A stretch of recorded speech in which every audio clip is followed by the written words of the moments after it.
Hello, fabulous friends, fans, and superstars. Welcome to Synchronicity Web TV. I am your host, Nadiya Shah, and this is your moment of synchronicity. Well, I'm so excited to celebrate with you today, my dear friend, Franco Soulbody. Now, Franco is someone that I've known for a long time, since 2006. And that was actually when I went to my very first astrology conference. Since then, I've become a regular. But that was the SOTA conference where I met and hung out with and spoke with Franco. And since then, I've just seen him continue to grow with his astrology and how he shares it and just his brilliance as well. So I consider him one of my very dear friends. And now my very dear friend is coming back to Synchronicity University as part of the May 2023 speaker series. For a very limited time, you can choose your tuition rate as low as just $5 a class, an unheard of rate to learn from this caliber of astrologer, as you are about to see my dear friend, Franco. Welcome, Franco. Thank you for being here. Oh, thanks for inviting me, Nadiya. I'm so happy that you're back. I think this is the second or third time I'm interviewing you. It's the third time. And actually, when I started Synchronicity Web TV way back in the day, I think it must have been 2010 or 2009, 2010. You were literally one of the very first people I interviewed in my apartment in downtown Toronto. You came and we sat down. And back then, YouTube didn't let you post videos that were longer than 15 minutes. So I literally posted like 4 parts of your interview going all the way back then. And now here we are. Both of us have come so far. And it's just so lovely to continue contact with you as part of my Astro family, as my dear friend. It's so lovely.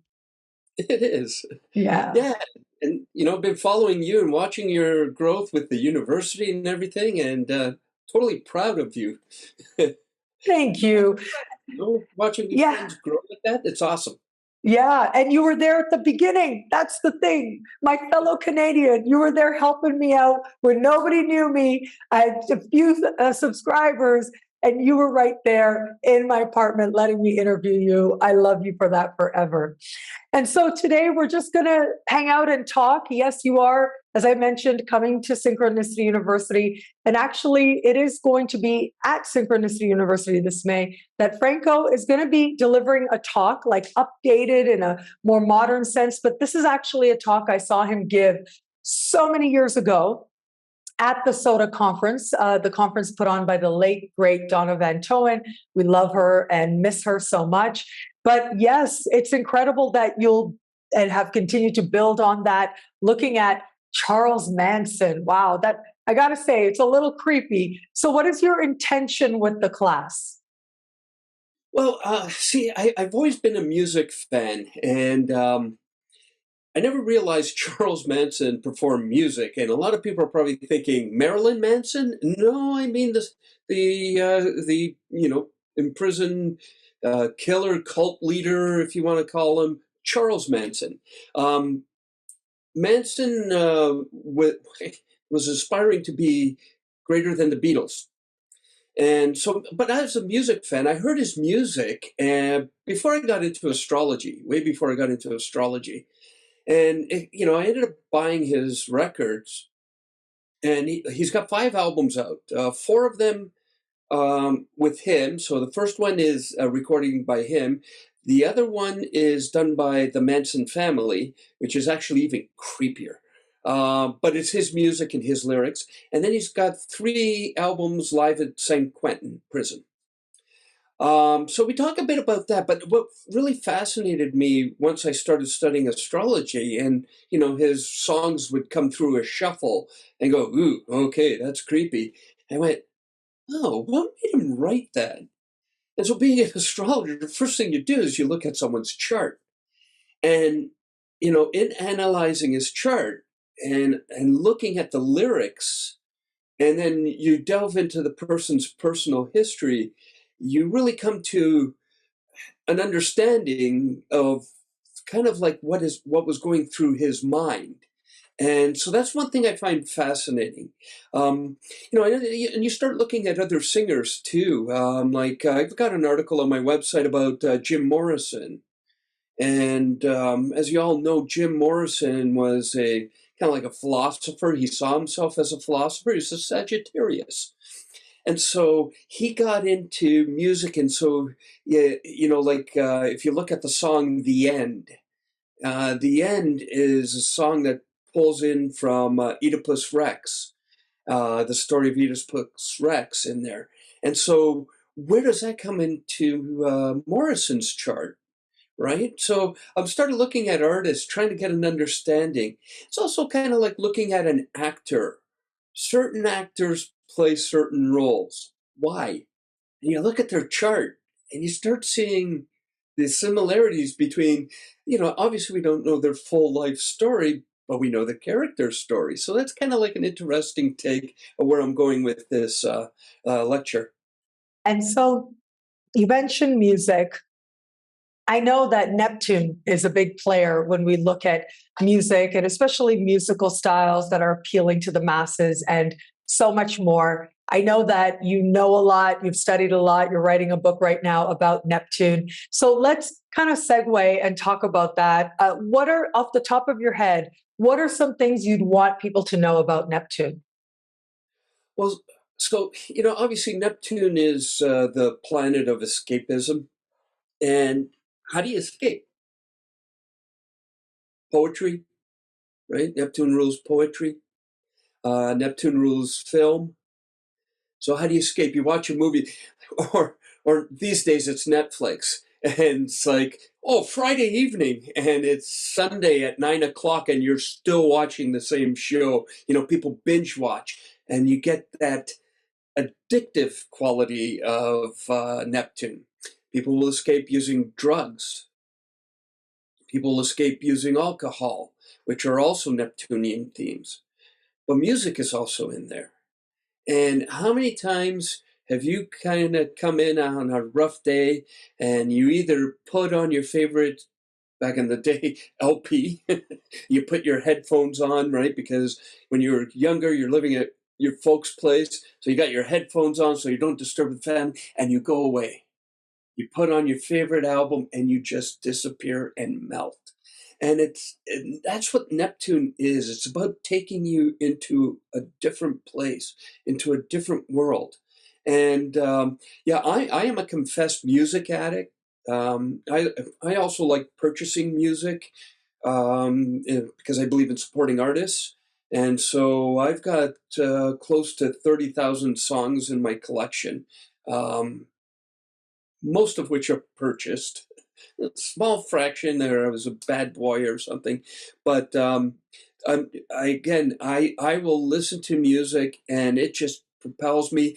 Or if you're working on something monotonous or repetitive, right? Techno. I love techno for that, right? Because and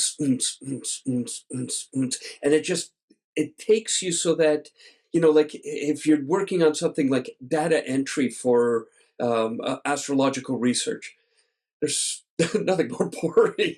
This date, this time, this thing. Where's this person here? Okay, next person. I put. When you're doing astrological research and you need 300 charts inputted, you put on the techno music and you're like, and then 2 hours have passed by and there you go, you're done, right? It's about transporting and putting you into a place that feels good. Now, depending on where your Neptune is and how it's aspected, it can touch on stuff. So, like you throw a bit of Pluto in there with the Neptune, and you end up with goth, right? And for those of us who are into goth or that dark wave kind of stuff, which I love. But I also, like if you have a bit more of a Venus in there, you're more into pop music or whatever, right? So you get into the different styles. And again, I like music from all over the place, like world music. So I'm just trying to think where my Jupiter is relative to my Neptune. It's not really making a connection, but I've got Inuit throat chant music to African juju to salsa to uh, death metal, satanic metal, and disco even. Throw that in there.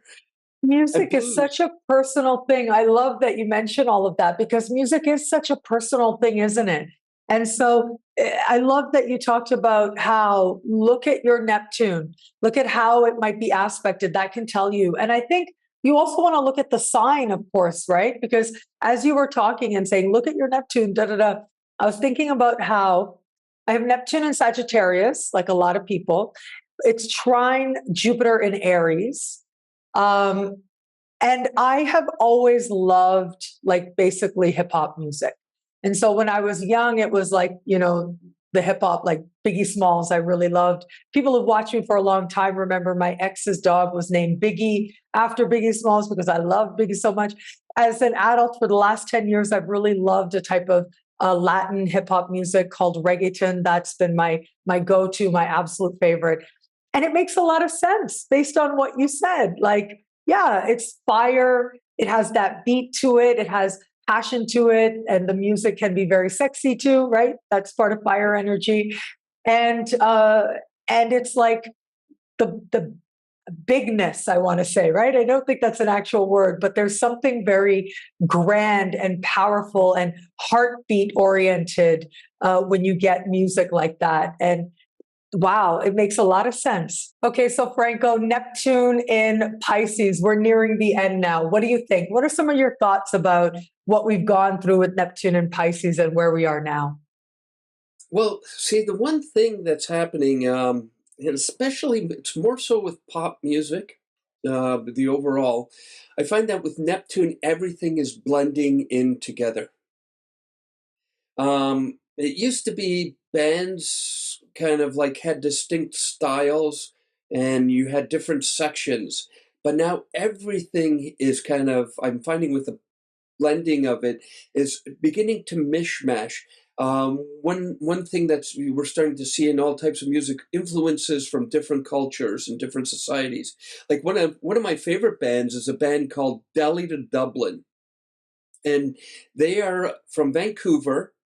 They're about few six and an Irish fiddleist, and so they bring Irish Celtic music with Bhangra, and they're called Delhi to Dublin, and it's like that perfectly describes this era. They do a lot of kind of like more traditional Indian style singing, but you can hear in some of the stuff more recently they're kind of more hip hoppy type of influences coming in.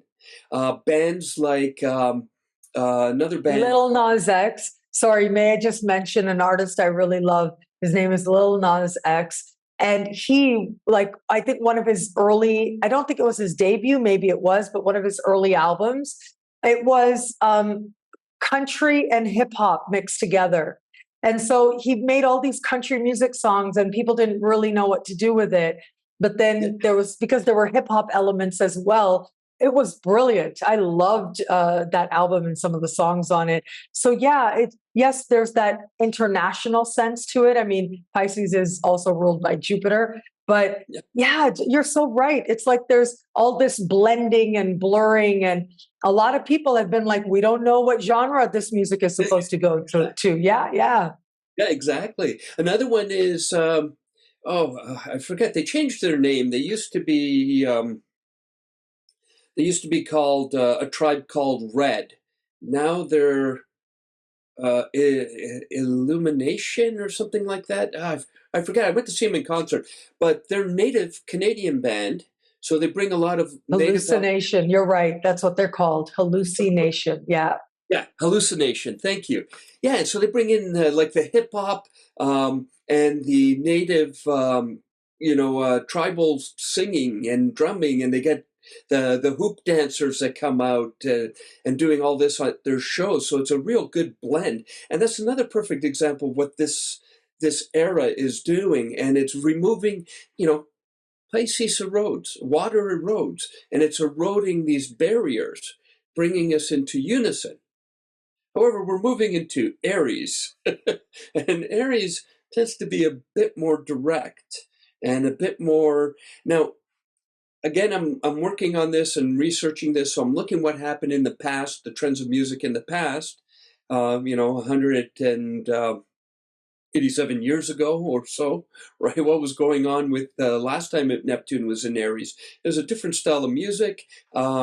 What's at our advantage nowadays is that, we can study things more. It's more recorded. Back then, we've probably lost half the recorded music. And maybe there's some stuff on paper and scores, but you have to try and reproduce that. But in Aries, it's going to be interesting to see that it's going to be probably more about being individualistic. Music might develop a more aggressive tone to it. So we'll see. I'll just give you some samples here. I have no idea what these songs are, but yeah, there's songs released in 1870. That was when we had Neptune in Aries. And I mean, actually, off the top of my head, I'm thinking about how that was sort of like the height and the fury of the New Age movement, Madame Blavatsky and all of that. And so it makes sense that with so much passion, there would be music that was very passionate. We have Johnny Patterson, Richard Wagner. So yeah, it makes a lot of sense that that's part of it. Like you said, very individualistic, or maybe created by individuals, less so about groups, much more about the individual. And war, because Wagner, Yeah. I didn't want to say it, but you're right. Yeah, Wagner was, we know. It's sad. Is it sad? Well, it is what it is, right? Fits the symbol. Wartime songs or songs to unify people to war, inspire people to war. Yeah, yeah. Because there were a lot of wars going on. Well, there always is, right? And, sometimes it was kind of like showing off patriotism, which we're going to probably see that as we go into, because the world is uniting but dividing, and kind of we're heading into a very interesting period now with what's happening in Ukraine. And, that will probably, and then there's other hostilities happening around the world as well. So that will probably drive people to start singing about stuff. And so that might be, this is where the influence is for the next generation to come. Wow. And also, I'm thinking that Aries is like what we will fight for. What we will fight for, right? And that can be all kinds of things. Like hopefully it takes on a more, a kinder spiritual sense. But yeah, look, it's what's worth pushing forward for, surviving for. And yes, sometimes with war songs, it isn't. Look, whether you think it's good or bad might depend on what side you're on, right? So. Exactly. Yeah, because so much of it is about how we see these things, about who's right or who's wrong, and that can be based on perception. And so, yes, it'll be interesting to see how music comes into play with us wanting to express the things that we want to move forward for or assert, right? Like really affirm in the world strongly. And it is a fire sign, so chances are there'll be like that strong beat to it as well. Yeah. Definitely will have a beat to it. So then how would you look at if we were to start going ahead, right? Just a few key words. What would music with Neptune and Taurus be like?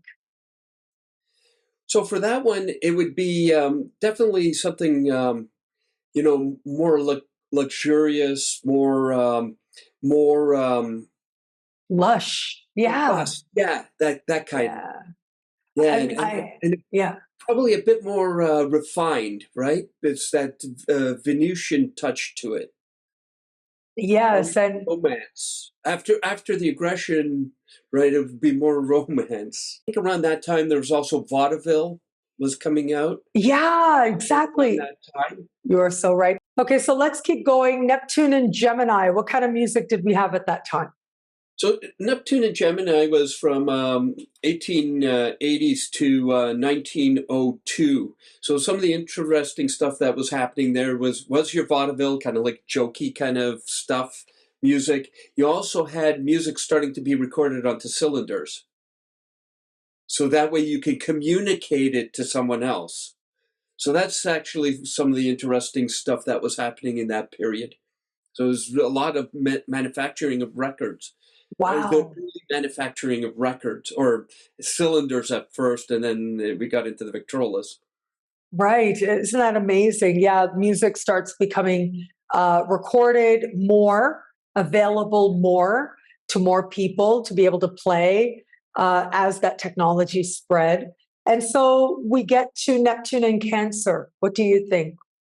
So back then, what was happening? So that's from 1902 to about let's see here. I got it written down here. Yeah, to about 1916 or so.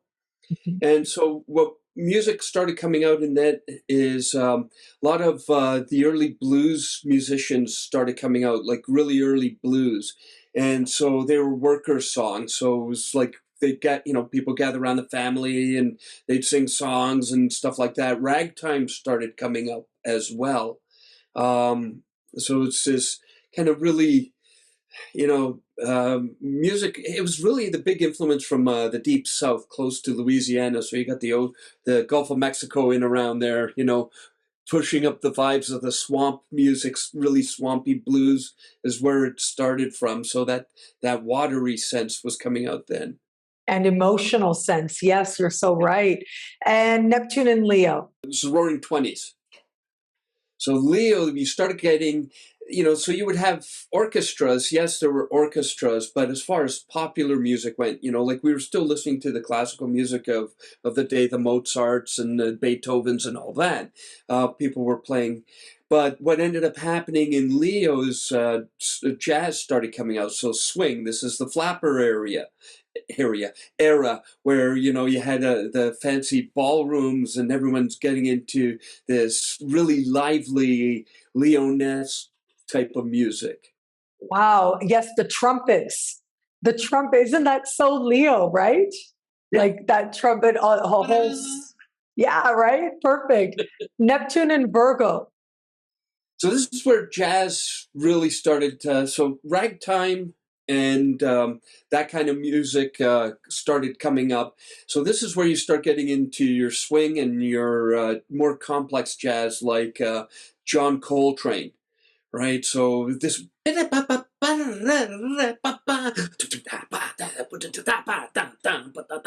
right? Like it's not boom da da boom da da boom da right? Like you're getting Yeah. into it, right? And it became more complicated. And Virgo is about putting in tiny little pieces, trying to find all the how they fit in together. And that's like, if that doesn't say jazz, I don't know what does. Yeah. And so then we move into Libra. Libra is when that jazz kind of made it out from the African American style and areas, and then became more popular, and that's where it got watered down into the schmaltzy, Benny Goodman and Oh, yes. Glenn Miller type stuff. And so music was really kind of like, you ended up with artists like Perry Como and stuff like that starting off. And that took us up to 1957.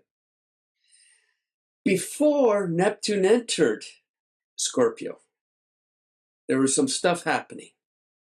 And rock and roll came in. Yes. Yeah. It was Neptune hit Scorpio. That's it. Neptune and Scorpio, and we go, oh, yeah, we're going to have swiveling pelvises, right? Yeah. Well, and that was a key period of time too, because Scorpio deals with taboos. Now, in looking at American culture, um, you know, it was a divided country. I remember reading or listening to an interview by Oscar Peterson and how he had to go play somewhere down in Texas. Oscar Peterson's from Montreal. He went down to Texas and he couldn't use certain washrooms because they were only for white people, right? And I remember him talking about this promoter, and he said to the police officer who wouldn't let him use the bathroom, he said to him, who pays you? Well, the facility. Yeah, well, I'm the manager now. They took down all the signs and they mixed audiences, which was a total taboo thing, especially in the south of the US. And so that was great rock and roll music. breaking down taboos, which was totally. And then we started getting bands, mixed race bands, and like you have the Jimi Hendrix Experience, Sly and the Family Stone in this era. Yeah, the stuff that was taboo, basically, right? Like that's so Scorpio that before the artists didn't mix and they stayed separate and you didn't have them on the same stage. And the sexual aspect, the more Oh yeah. forthright, in your face, not in your face as a performance in the Leo way, but that, yeah, this is what's really going on and you're going to look at it. Yeah, that thing that you think is so bad, you're going to look at it through our music. And then Neptune Sagittarius, I think that is hip hop. That's what came about as soon as Neptune steps into Sagittarius, we have the very beginning of hip hop. Well, what's actually interesting, Sagittarius also rules religion. So in pop music, there was a lot of Jesus bands. Two big musicals came out during that period. One being Jesus Christ Superstar, and the other one being Godspell. And but then Sagittarius is also global. So what we saw during that period too was Bob Marley. Bob Marley went to Africa. When he was in Africa, that's where all these African musicians started coming up, and you started getting a lot of music that kind of started carrying out from that era, like King Sunny Ade and artists like him started coming out and playing this world beat music, which was fascinating. Yeah. So then we move forward and we get Neptune in Capricorn. That is the 90s. Neptune in Capricorn is the 90s, right? That is boy bands, isn't it? What would you say? Or is that grunge? That's grunge, actually. Yeah. Grunge was a rebellion to the boy band. Yeah. So what happened was Capricorn. What do you think of Capricorn? I think of... When you hear Capricorn, what do you think of, like, as structurally? Oh, I think of the boss. I think of tradition. I think of, corporations. Yeah. Oh my goodness. Yes. Corporations got, yes. Yeah. There's no free DJs anymore. One of my favorite stations here in Toronto used to be a station called CFNY. So back in the 70s, it was absolute chaos. One DJ on there was dropping acid and doing these shows. He'd invite bands in. There was total chaos. The music that they were playing was like all over the place. There was swearing. It was just chaos. And you got a mix of music. There's whatever the DJ felt like playing, they would put it on. It introduced all these punk and new wave bands and, early rap music like Grandmaster Flash was being played all on the same station. And then the corporate radio started taking over and music started being funneled through a playlist. And it was funny listening to commercial radio because I always listened to here in Toronto, CIUT, University of Toronto Radio, and then at the time CKLN, Ryerson Radio, which is, I guess they call it Metropolitan Toronto University now. But they used to have a radio station that was totally out there and the DJs were free to play anything. And I'd listen to the commercial stations and the DJ will say, "Oh, right, we're going to take requests." And someone requests a song and of course it was in their playlist. They were going to be playing that anyway, right? So they just got people to request what was ever on the playlist, right? Wow. And corporate radio stations only play this many songs. If you ever listen to a corporate radio station, you'll hear the same song being played within a day, maybe 3 or 4 times. Yes. Whereas CFNY, when it was starting off, it was you would hear maybe the same song every 2 or 3 days. Campus stations like CIUT, you won't hear the same song for like maybe a month. Wow. Yeah. Being more creative with it. But it's so interesting. You're so right. I remember how it became about the gatekeepers, right? Like it was like these few big corporations are going to control what music gets played. And back then, it really was radio that controlled what was happening with music sales and so on. You really had to get your song on the radio if you were going to get any kind of play. This is like before the internet kind of took over the world.